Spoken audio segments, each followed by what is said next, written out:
G7 summit के दौरान PM Modi और कनाडाई पीएम मार्क कार्नी की मुलाकात हुई। मुलाकात के बाद ही कनाडा का रुख बदल चुका है। आखिरकार कनाडा ने ये बात मान ली कि उसकी जमीन का इस्तेमाल खालिस्तानी कट्टरपंथी कर रहे हैं। भारत में हिंसा के लिए कनाडा का इस्तेमाल खालिस्तानी कट्टरपंथी कर रहे हैं। पीएम मोदी से मुलाकात के बाद दोनों देश रिश्तों में सुधार की तरफ अग्रसर हो रहे हैं, इसके संकेत मिलने लगे हैं। भारत और कनाडा दोनों देश आपस में उच्चायुक्त की नियुक्ति फिर से करने पर सहमति जता रहे हैं। इससे पहले कनाडा के पूर्व प्रधानमंत्री जस्टिन ट्रूडो ने दावा किया था कि उनकी सरकार के पास 2023 में कनाडा में खालिस्तानी आतंकवादी हरदीप सिंह निज्जर की हत्या में भारत की संलिप्तता का सबूत है। उसके बाद दोनों देशों के रिश्तों में खटास आ गई थी। निज्जर की 18 जून 2023 को ब्रिटिश कोलंबिया के सिर में एक गुरुद्वारे के बाहर गोली मारकर हत्या कर दी गई थी।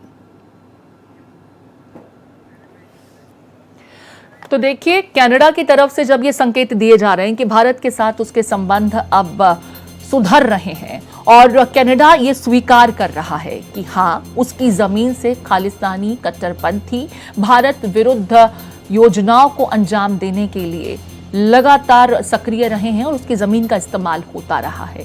इससे पहले आपको याद होगा, जस्टिन ट्रूडो के शासनकाल में ये बिल्कुल विपरीत था।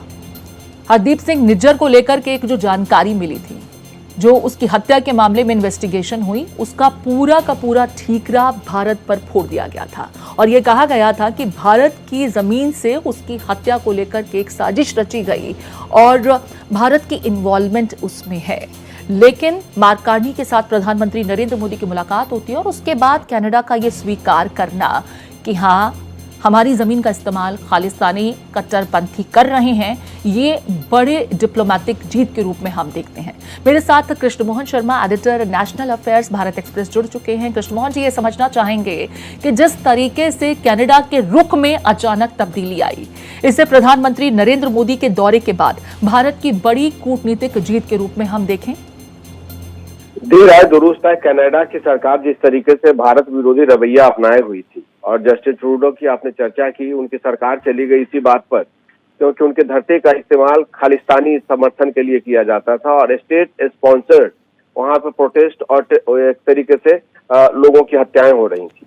तो भारत ने विरोध जताया था, बहुत बुरे तरीके से विरोध जताया था। तब आप बार बार कनाडा ये कह रहा था कि हमारा कोई इसमें रोल नहीं है, लेकिन उनके CSIS ने पहली बार माना कि खालिस्तानी जो वहां पे आउटफिट है वो कनाडा की धरती का इस्तेमाल कर रहे हैं और इस्तेमाल करके भारत विरोधी गतिविधियों का एक तरीके से संचालन कर रहे हैं।